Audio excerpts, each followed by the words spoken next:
Boa tarde a todos. O som está ótimo, né? Que Jesus nos guarde nesta hora, como nos tem guardado até aqui. Nesses instantes que antecederam este momento, nós ficamos aqui meditando. Como é bom estar aqui. E digo isso porque é um ambiente onde a gente consegue ficar de forma confortável, tranquila, porque, de uma certa forma, nós já sabemos exatamente como tudo aqui funciona. Tudo que irá acontecer, na medida que o tempo passe. Por que estamos dizendo isso?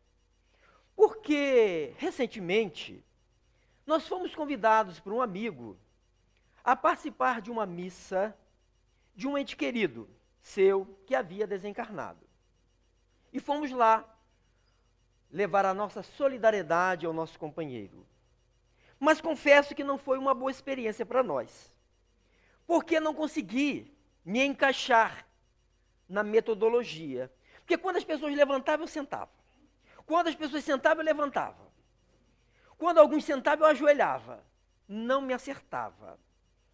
E observei com os meus pares, as pessoas mais próximas, que com aqueles olhares de condenação, já que eu realmente me encontrava com uma certa dificuldade. Obviamente que não estamos aqui querendo buscar o que se passava na mente dos companheiros. Mas isso para mostrar que aqui a gente fica melhor, né? Aqui é a nossa praia, aqui é o nosso ambiente, aonde os nossos pares esforçam-se para pensar como nós. Ainda que isso seja difícil, porque somos indivíduos e trazemos em nós as características desta individualidade. Agora, há uma coisa comum aqui, que precisa ser preservado, que é a doutrina dos Espíritos. E em seu escopo está o Evangelho de Jesus. Então, isso deve fazer com que as nossas formas de pensar e de sentir, e algumas vezes de agir, devam ser suprimidas e elevar a uma posição melhor, mais alta, esta visão do Evangelho, esta visão da doutrina. Se assim o fizermos, certamente, muitas questões terão uma dimensão muito pequena. Muitas mágoas, alguns milindres deixarão de existir, em razão de nós estarmos dando prioridade àquilo que de fato é maior que nós, o Cristo e os Espíritos. Digo os Espíritos, aqueles colaboradores de Jesus, porque na noite de hoje estaremos estudando a última parte do conjunto de perguntas do capítulo 10 do Livro dos Espíritos. São 26 questões que Allan Kardec deixa ao final para cuidar das ocupações e das missões dos espíritos agora encarnados. Até aqui, e aqueles que aqui seguiram de forma regular, puderam acompanhar nas semanas que se passaram esses estudos de forma regular e que vieram de passo em passo, acompanhando esse tema das ocupações e das missões dos espíritos no mundo espiritual. E é bom que a gente vá se familiarizando com essa terminologia. Não são os espíritos, somos nós espíritos. Não é isso? Porque eu conheço espírita que tem medo de espírito. Aliás, alguns. Eu imaginava que quando eu me tornasse espírita, isso já vão 23 anos, que eu também não teria nenhum receio dos espíritos. Vou dialogar com eles, se aparecer para mim está tudo certo, mas não é bem assim não, viu? Né? Porque convivi com o fenômeno do desdobramento durante 38 anos dessa existência.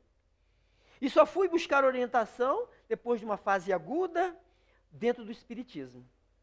E dentro do Espiritismo, dentre as informações que colhemos sobre esse tema, olha quantas vezes eu estive de forma desdobrada, vendo o meu corpo à cama, E os espíritos me privaram. Cuidaram de mim, certamente. Por quê? Nesta condição, eu poderia ver outros espíritos, porque estava emancipado do corpo. Poderia ter uma experiência positiva, sim, mas talvez pudesse ter uma experiência não lá tão boa. Por isso que o Espiritismo não fomenta esta ideia de se praticar desdobramentos, de desenvolver técnicas neste sentido. Nós primeiro precisamos debruçar ao estudo as nossas convicções, reunir uma certa segurança para este tipo de experimentação. Bom, dito isto, nós vamos agora procurar entender o que é ocupação e o que é missão. Certamente, outros colaboradores que aqui passaram, quase que certamente já se debruçaram a trazer essas reflexões. Porque nós temos a nosso favor o tempo, né? E às vezes nós espíritas interpretamos segundo os nossos interesses pessoais. Alguns há que dizem assim, vou deixar para a próxima encarnação. Né? Tem quantas encarnações aí? Tem quantas forem necessárias. É verdade. Mas cada encarnação é um projeto específico, composto para a nossa evolução. E se nós negligenciarmos este tempo que está dedicado àquela encarnação, talvez vamos ter que refazer as nossas provas lá e vamos ter que voltar aqui para dar conta disso. Né? Bom, antes de entrarmos especificamente nessas questões, algumas delas aqui lidas pela nossa Dirce, não é? Muito bem. Dirce não dá para esquecer, Dirce, né? Não dá. A pergunta 132 do Livro dos Espíritos vai nos sugerir uma ideia com dois sentidos. Pergunta ao nosso codificador, qual o objetivo da encarnação dos espíritos? Está falando de nós, agora nesta condição. Por que estamos aqui? Na primeira parte da resposta, os espíritos dirão, para que possamos chegar à perfeição. Opa! Então a gente não veio aqui a passeio. A gente não veio aqui ser feliz. A gente não veio aqui fazer sucesso. Tudo isso será consequência daquilo que de fato eu estiver buscando como evolução. A paz, a felicidade, o sucesso, como queiram assim colocar. Mas a missão primeira de estarmos aqui, o objetivo primeiro, é buscar evolução.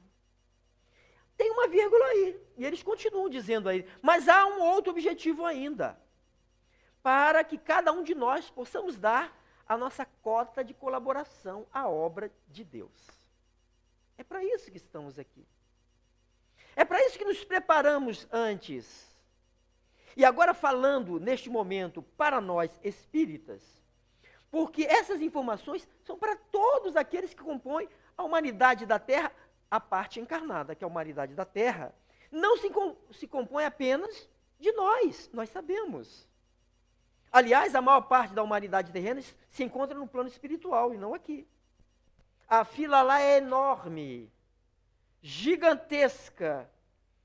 E aí o meu filho, tive que escutar do meu filho quando era menino, dizer, eu não pedi para nascer. Hoje ele reconhece que implorou. À época, não tinha esse entendimento.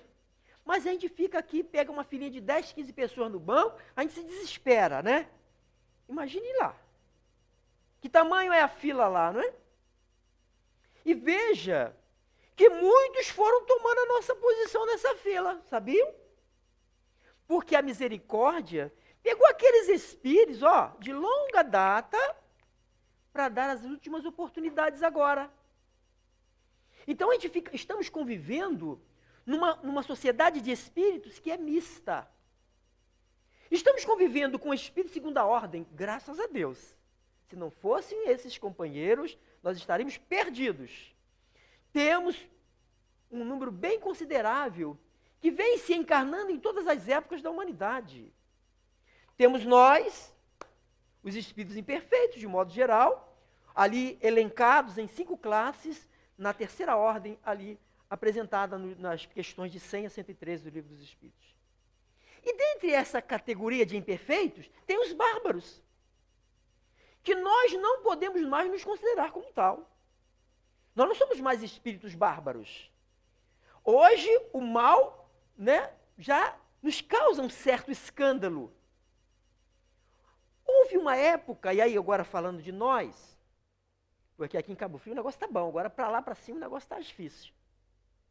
Em que a gente fazia as bobagens e achava natural fazer.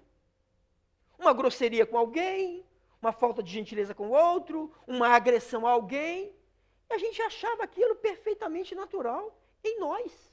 Ao ponto de dizer, eu sou assim mesmo. Se quiser gostar de mim, é assim. Hoje não mais. Ainda que continuemos fazendo as mesmas bobagens, ou algumas delas, pelo menos. Só que com uma diferença. No momento que fazemos, a consciência bate. Caramba, não devo mais fazer. Não é isso?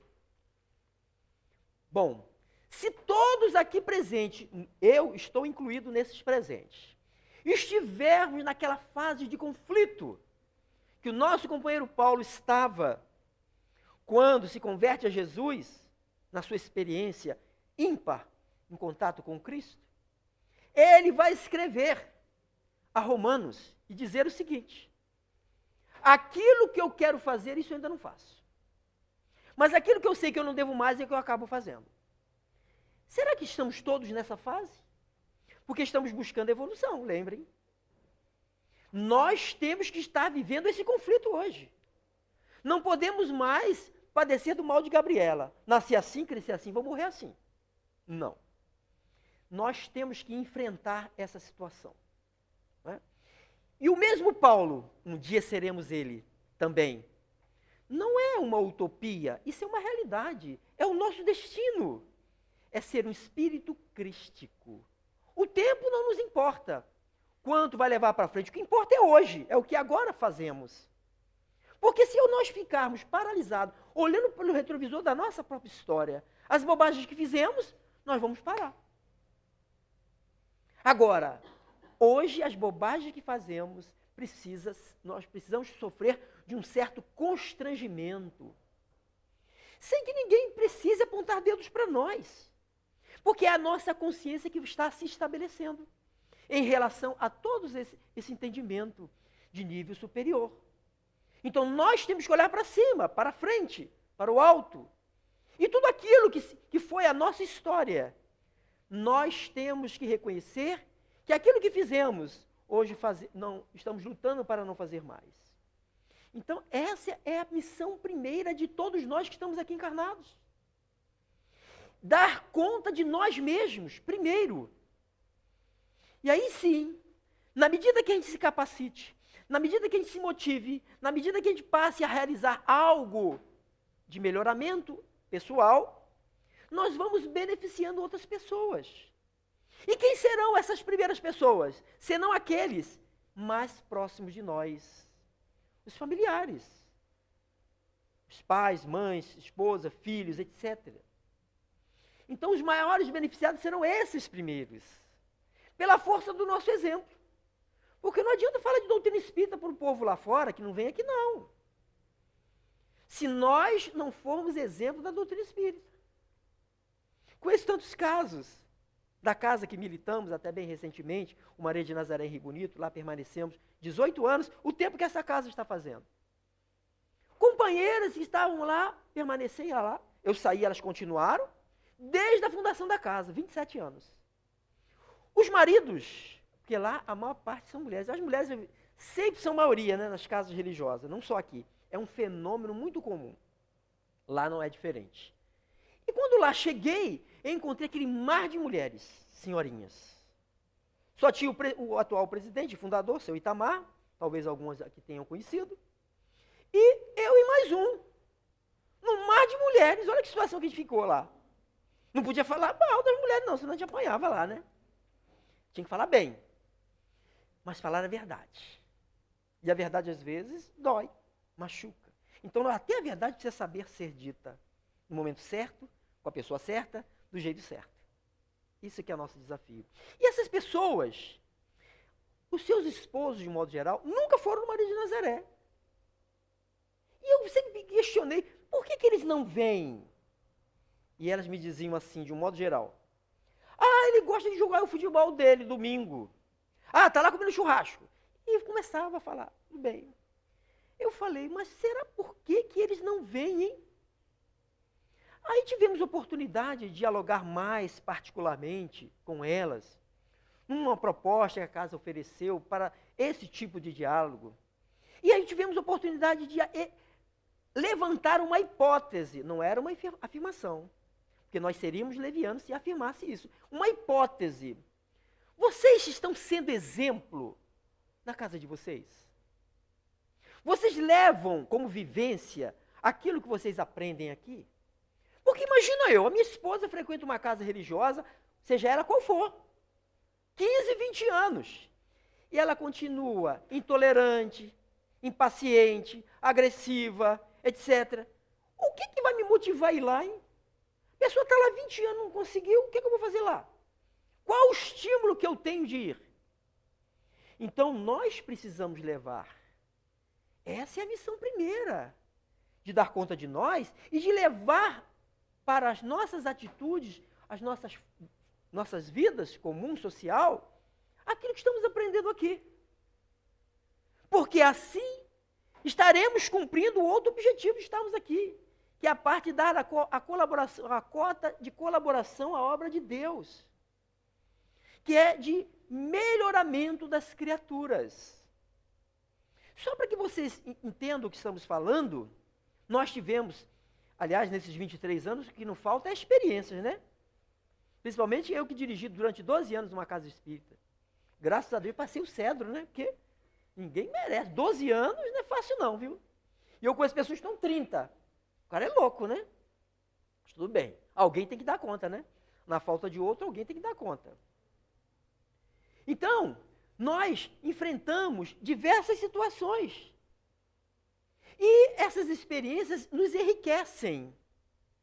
É para o nosso enriquecimento. Por exemplo, aqui bem próximo dessa região, a gente não pode falar a casa nenhuma, né? Não pode, não deve, né? Poder eu posso, mas não devo.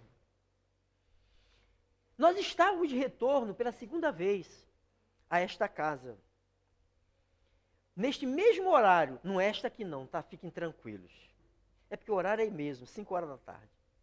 E quando lá cheguei, como fiz hoje, chego bem cedo, tal. E aí fui me aproximando da casa, larguei o carro, tal, fui me aproximando. Aí na entrada, como aqui, é bem semelhante aqui, mas não é aqui, tranquilize. Não é aqui. Se fosse aqui, eu nem contaria essa história, né? Pelo amor de Deus. E aí, bem semelhante, o portãozinho de entrada ali, tá? Aí tinha uma senhora muito distinta, bem vestida, bem aparentada, na entrada ali da porta, do portão principal. Nossa, a vaidade foi lá para cima, sabe? Falei assim, nossa, estão me aguardando na entrada principal do centro. Me senti Divaldo Pereira Franco. Olha que beleza. Dei uma murchada na barriga, vai ficar bem na fita, ali fui.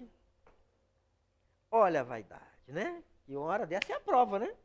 Quando eu fui me aproximando da criatura, eu vi que o negócio não era como eu estava pensando.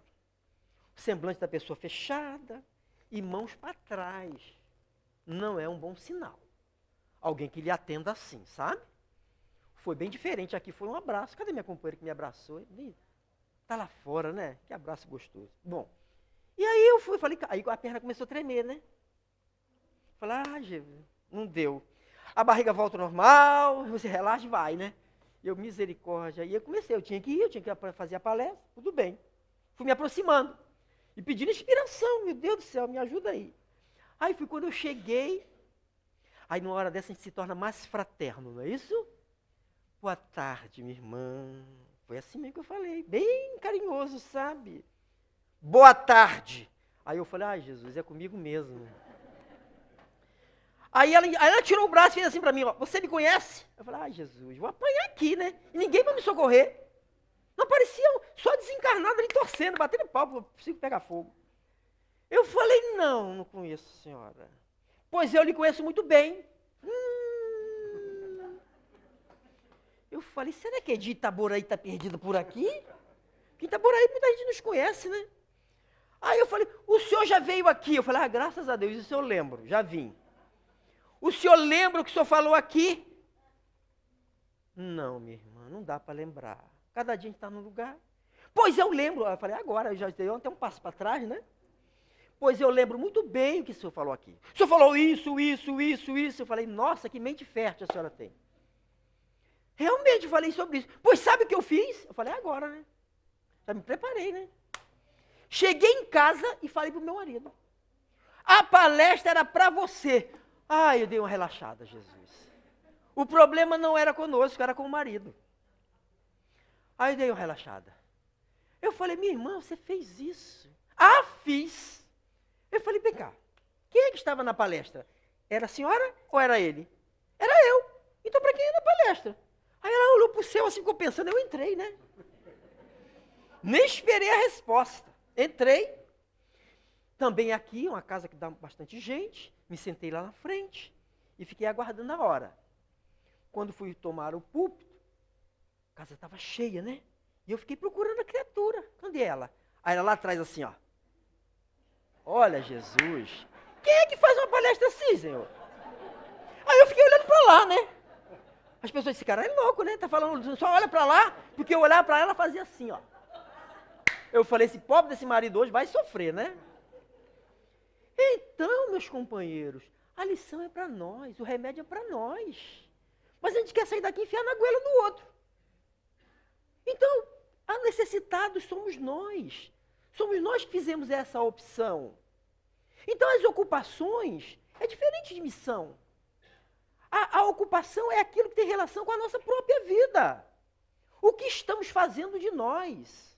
As ocupações enquanto encarnados, tem um sem número delas. Precisamos dar conta de tudo. As mulheres levam uma vantagem sobre nós, porque elas dão conta de tudo ao mesmo tempo. Enquanto que nós, homens, temos que dar conta de uma coisa de cada vez. Elas não entendem isso. Não entendem. Minha mulher padece conosco. Estou lá assistindo futebol. E olha, quando eu estou assistindo futebol, não é dos momentos mais agradáveis, porque eu sou botafoguense. Não é dos mais agradáveis. E ela fica falando. Você está me ouvindo? Eu falo, sim, mas não estou ouvindo nada. Eu estou ouvindo o jogo. E eu falei, e aí, meu filho, o que você diz disso? Eu falei, não sei o que você falou. Aí ela fica tiririca conosco. Eu falei, minha filha, para o hospital eu tenho que desligar a televisão. Não dá. Já a mulher consegue fazer tudo ao mesmo tempo, é uma doideira. É uma loucura. A minha nora tem 3 filhos, tadinha. Meu filho está surtado, né? 3 filhos pequenininhos. Um de 5, um de 2 e um de 1. Eu chego na casa dela, ela está com um pequenininho de 1, fazendo comida, atendendo o telefone. Como é que faz isso? Não é? Então, nós vamos estar de forma permanente ocupado. Agora, tanto lá quanto cá, há os desocupados. Os preguiçosos. Que não querem nada com a banda. Entendeu? Então, a regra é se ocupar. E o que é grave nesse processo é, quando nós não ocupamos, por exemplo, a nossa mente, nós direcionamos a nossa mente, outros ocupam. A minha saudosa mãe, já desencarnada, falava quando eram meninos, isso não faz muito tempo, de que, olha, o passarinho pode voar na sua cabeça, mas não deixa ele pousar. Então hoje eu entendo, e só hoje eu estou entendendo, que na sua sabedoria, ainda que a sua desinformação das letras, do conhecimento acadêmico, mas ela tinha a vivência, a experiência, que só mais tarde a gente vai adquirindo. Então hoje a gente entende, o passarinho são os pensamentos, filho. As irradiações, as projeções das mentes, tanto nossa quanto deles. Pergunta 459 do Livro dos Espíritos. Os espíritos influenciam, sim, em nossos pensamentos e atos. Então, nós precisamos ocupar a nossa mente. Nós precisamos tomar posse de nós mesmos. Quando assim não fazemos, permitimos que outro direcione a nossa vida. Diz o que eu tenho que fazer ou não. Agora, neste capítulo aqui, foi lido uma parte que, em desdobramento, emancipado pelo processo do sono físico, nós estaremos travando contato com esses espíritos. A pergunta é, que qualidade de espíritos estamos tendo por convivência quando estamos dormindo? E mais, em que região estamos visitando e fazendo o quê? E fazendo o quê? Tem uma companheira muito querida que sabemos das suas dificuldades pessoais. E ela chega na casa espírita e diz assim, eu hoje devo ter trabalhado muito no plano espiritual. Eu falei, mas por quê, minha irmã? Acordei morta de cansaço. Eu falei, mas trabalho do bem não cansa assim não, filha. Onde você estava? Você se lembra de alguma coisa? Eu não sei, eu sei que foi muito bom. Né?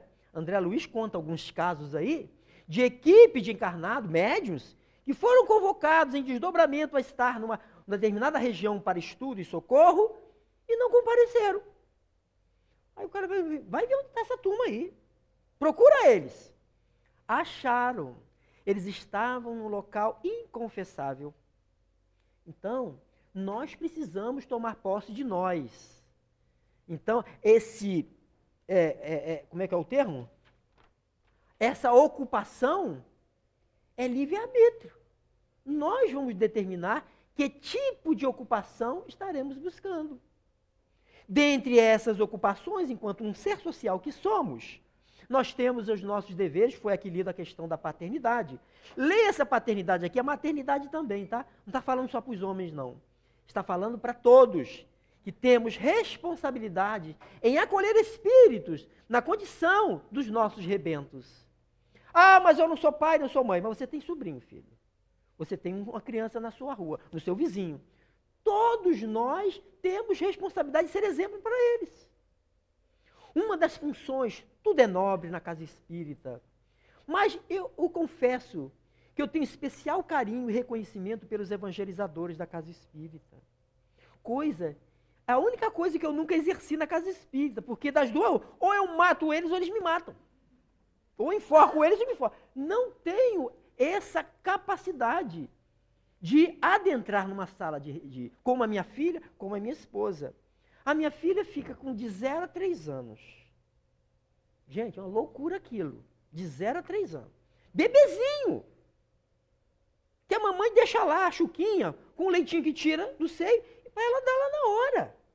Ela e mais uma só com 10, 15. Eu infartava ali. E a minha esposa é pré-mocidade, filho. Pauleira. Estou falando daquela região lá que não, que é tranquilo, que é uma bênção. Aqui é bênção. Lá que está difícil. As meninas de 13, no máximo 14, que depois vai para a mocidade, com 15 eu acho que vai para a mocidade. É pré-mocidade. Não sei o termo que vocês usam aqui, eu acho que é a mesma coisa, não é? Mais ou menos a mesma coisa? Os nomes? Sabe qual é a conversa delas? Fulano, você não sabe, beijei 5 ontem. Tolinha, fiquei com 7. Beijei 7. E a minha mulher chega e tem que puxar para ela esse assunto. Entendeu? Então estamos falando de jovens que já estão um certo tempo dentro da casa espírita. Mas que nos parece, neste caso, que não está havendo uma certa continuidade do processo de evangelização da casa espírita. Estão delegando à casa espírita uma função que não é dela, a de educar os filhos. O mesmo está se passando, por exemplo, com as escolas. Então é a briga do formigueiro com o elefante. Essas crianças ficam lá conosco 2 horas e meia aos domingos pela manhã. E o resto da semana? A gente só sabe onde eles estão porque eles ficam postando, a gente fica acompanhando. Os locais, as conversas. A minha mulher monitora tudo, tem os apps de todas elas, o Facebook de todas elas. Então, olha só a dificuldade que nós estamos enfrentando. Então estamos falando de missão, vamos voltar à missão primeira do Espiritismo, já que somos espíritas.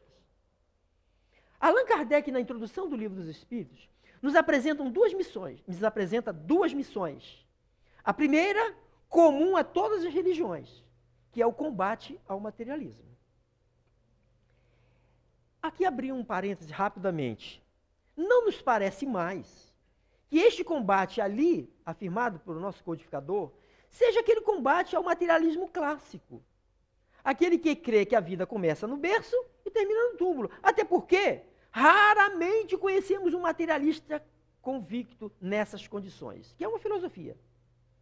Que, passados os tempos, a gente não vai ver mais isso, vai fazer parte da história. Mas ainda há um aqui, outro ali ainda. Não me parece que seja mais esse. O combate hoje, que nós devemos estar enfrentando, é o comportamento materialista, o que é diferente. São espíritas, católicos, protestantes, comportando-se como materialista. Isso é gravíssimo. Gravíssimo. Então é isso que nós temos que combater em nós. Não é no outro, é no nosso comportamento primeiro. A doutrina espírita, ela veio para nós, para os indivíduos. E a segunda missão, aí essa é muito mais séria. A missão, aí é uma coisa mais específica do Espiritismo. Dirá o nosso codificador que a missão do Espiritismo é a regeneração da humanidade. Complicou nossa vida aí, hein? Porque quem vai regenerar a humanidade? Os espíritas. Ele está dizendo isso lá. A doutrina por si só não se movimentará. Por isso que existe uma coisa que nós conhecemos como movimento espírita. Quem dá movimento à doutrina somos nós. A interlocução das casas. O que eu estou fazendo aqui é movimento espírita. Quando vocês visitam lá, é movimento espírita. Quando o Juan está lá conosco, é movimento espírita. E nós estamos movimentando a doutrina. Então a grande dificuldade está exatamente nisso. Porque a doutrina é santa e nós ainda não somos. É o imperfeito lidando com a luz. Olha a situação. E muitos argumentam, em razão disso, de não se ocupar com a doutrina ou com as tarefas, por exemplo, de uma casa espírita. Ah, me falta tempo, me falta qualificação. Ainda não chegou a minha hora. Ouvimos outros dizer assim: quando o trabalhador estiver pronto, a tarefa aparece. Eu não sei onde estão os trabalhadores, porque tarefa não falta. Não falta. O que falta é braço. Ideias, então, é o que mais tem. Durante 12 anos que dirigiu Maria de Nazaré, e toda hora chegava uma ideia nova. E todas as que chegavam, eu dizia, vamos sentar aqui, vamos ouvir. Ficava entusiasmado. Aí o companheiro falava, que beleza. Quando começamos? Eu ainda não tenho tempo. A ideia era para mim. É para casa, né? Falei, tá bom, meu filho. Ideia, eu estou cheio. O que falta é braço. O que falta é coração, meu irmão. Então, as ocupações são de várias naturezas. Né? Então, todos nós temos as nossas ocupações enquanto um ser social que somos. Agora, a outra parte do título desse capítulo, das missões dos espíritos, aí a gente já tem uma interpretação um pouco diferente, ou pelo menos a maior parte de nós. A gente acha que missão é só para espíritos da segunda ordem. Isso não é para mim, não. Isso é para Divaldo, para Raul, Madre Teresa e tantos outros. Mas esses são os grandes missionários. Mas cada um de nós traz no seu escopo reencarnatório a sua missão. Que diante de uma grande engrenagem pode ser uma pouca, pode ser um pequeno parafuso, mas que se tirado da engrenagem, complica todo o resultado do seu movimento. Então cada um terá que dar a sua cota de colaboração dessa engrenagem. Então, eu já ia pegando o papel errado. Olha, eu estou parecendo Faustão, olha. Porque eu não sou de escrever nada, sabe? Porque nosso problema não é falar, a gente fala muito. O nosso problema é, com a grande maioria aqui presente, é viver isso. O nosso desafio está aí. E cada palestra, cada encontro, cada estudo, tudo que acontece em torno da informação espírita deve buscar em nós a motivação. Porque senão vai ficar só informação. Só mais uma informação que eu achei legal. Às vezes vem alguém aqui que é capaz, que não é o nosso caso, mas que é capaz de levar a emoção ao coração. Eu acabei de ver agora o filme de Divaldo. Para mim foi o melhor filme espírita até hoje que eu assisti. realmente me emocionei muito, em 2 momentos muito específicos. Não vou contar, porque quem não viu, corra, que estive a notícia que eles vão tirar de cartaz, porque a frequência está muito baixa. Então está circulando isso aí. Então, a missão é aquela possível. Deus dá o cobertor de acordo com o frio.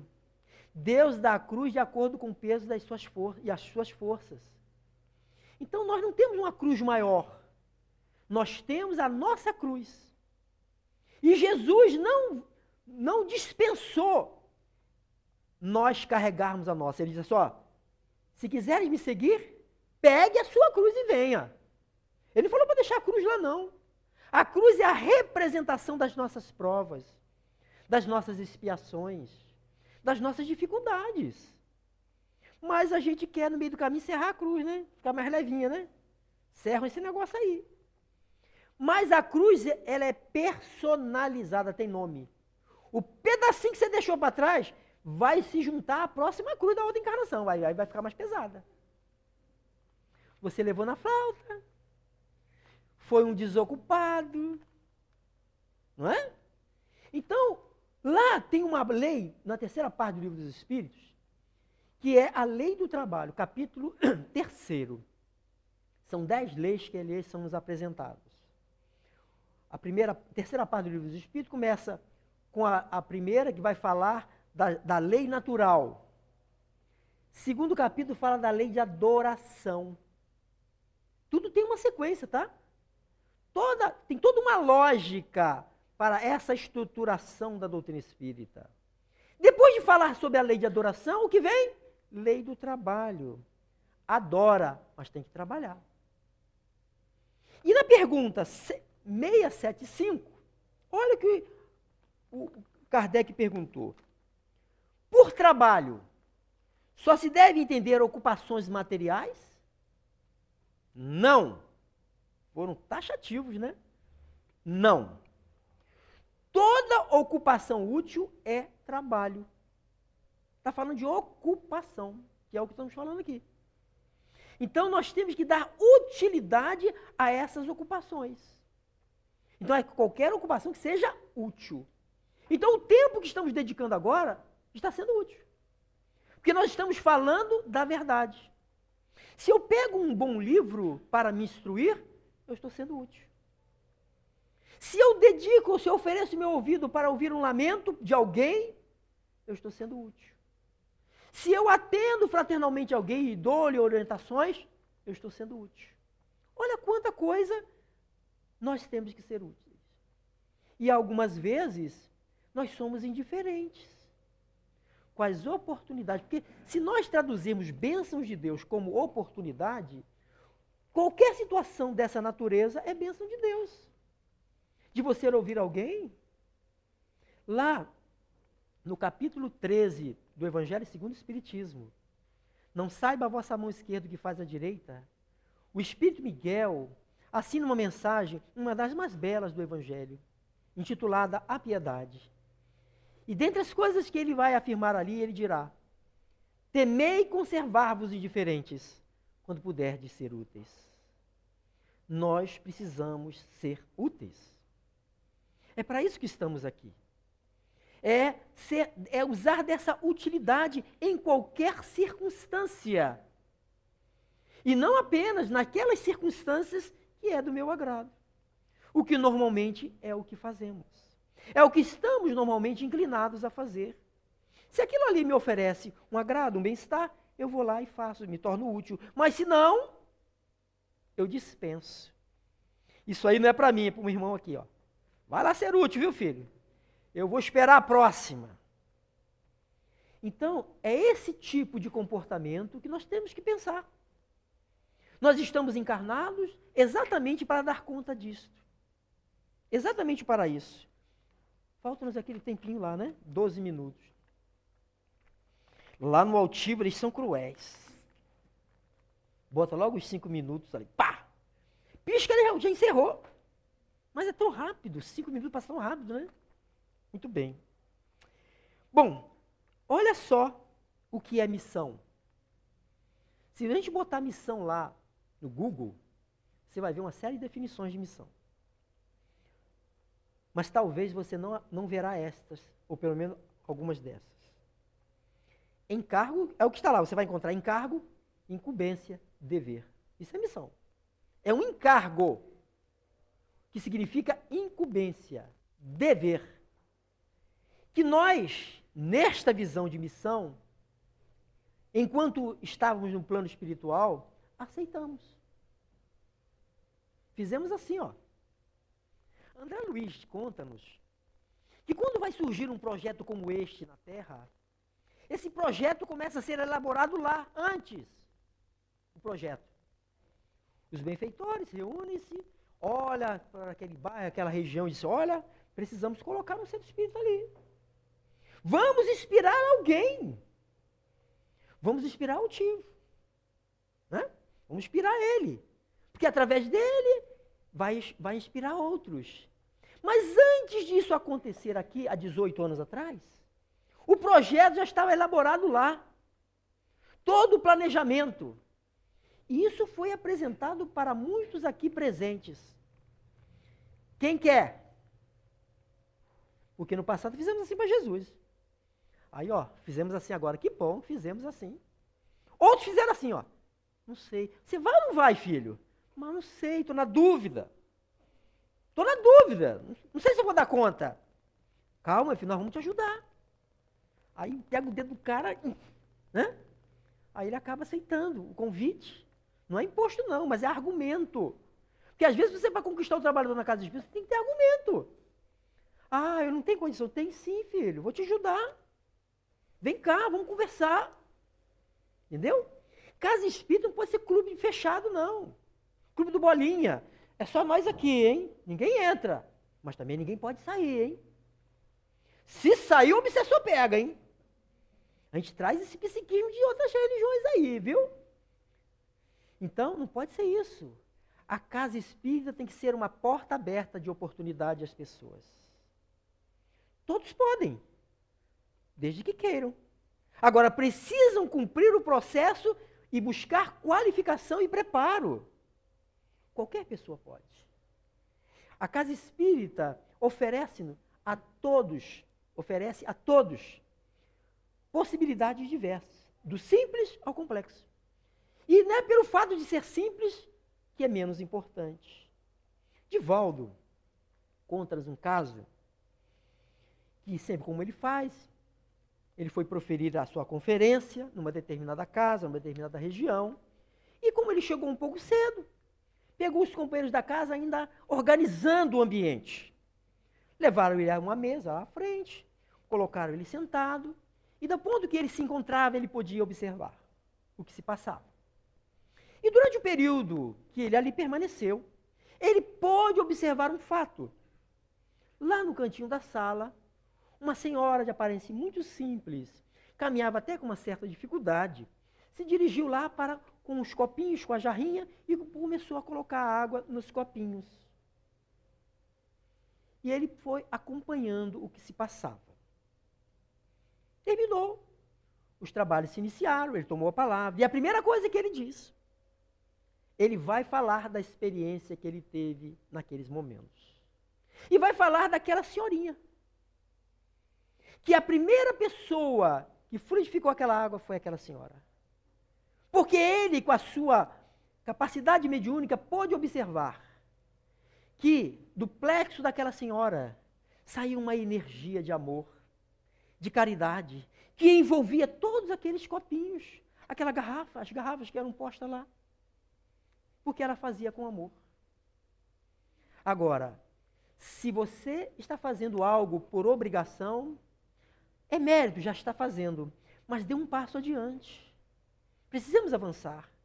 Na compreensão, as coisas têm o valor que você dá a elas. Se aquilo você dá um valor, aquilo é importante para você. Então vamos fazer com amor, com intensidade. Na casa espírita não somos obrigados a nada. Nós fazemos por amor. Porque se não for por amor, ninguém dá conta. Ninguém dá conta. Eu fico pensando lá, no Altivo Panfiro, o Imadel.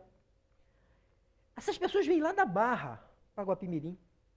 Acordam 4 horas da manhã. de segunda a sexta.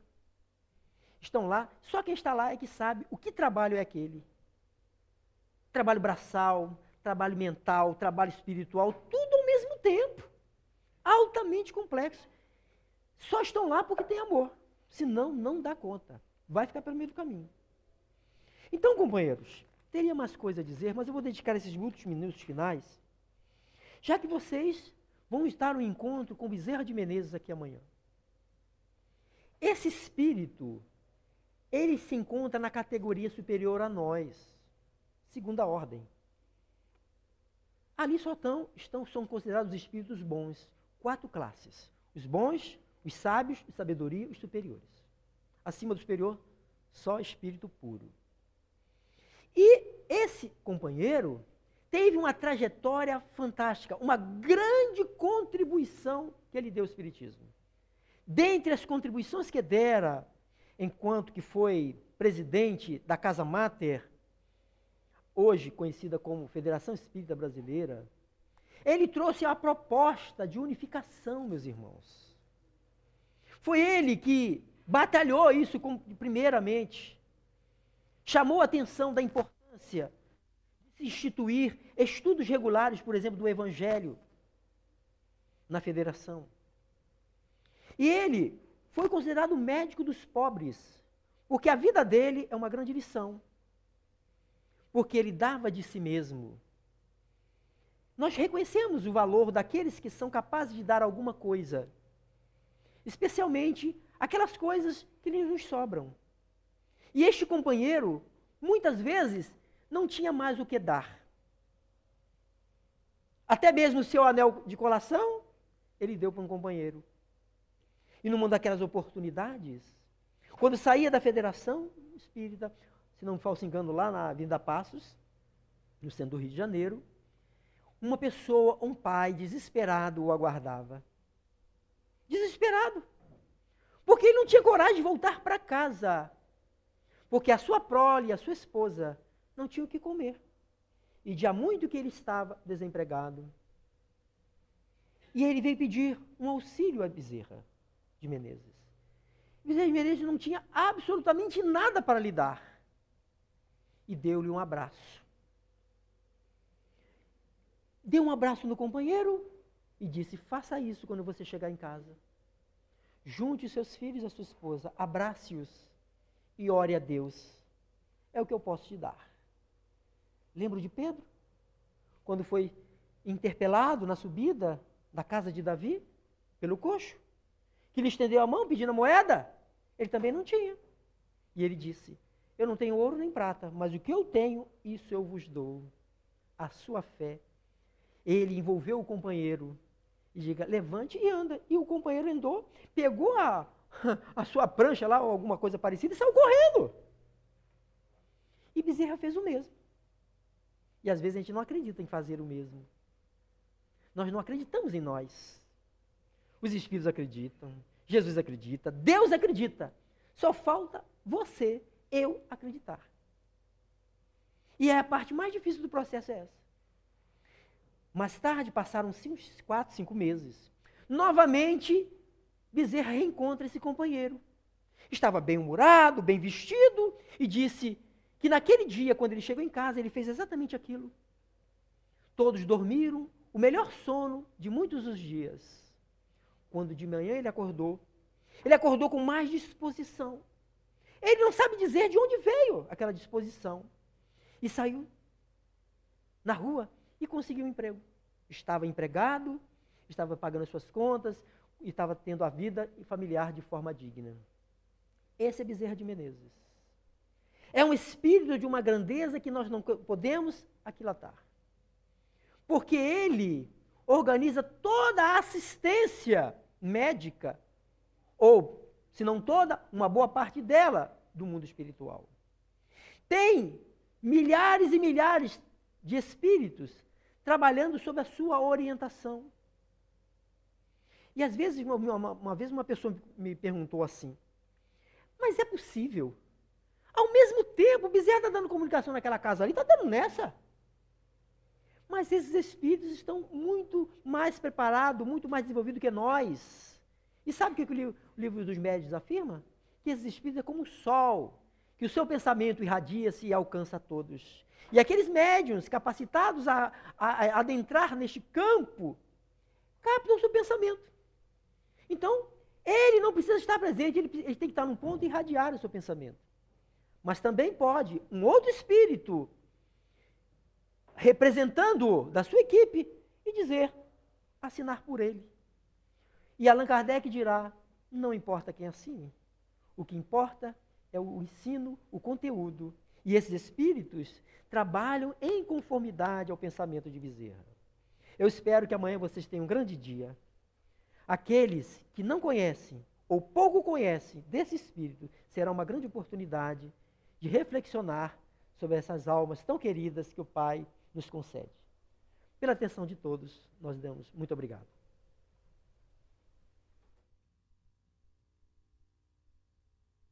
Nossa gratidão ao companheiro Walter Silva por tão belas palavras, por tão bom estudo, e que nós possamos absorver e buscar cada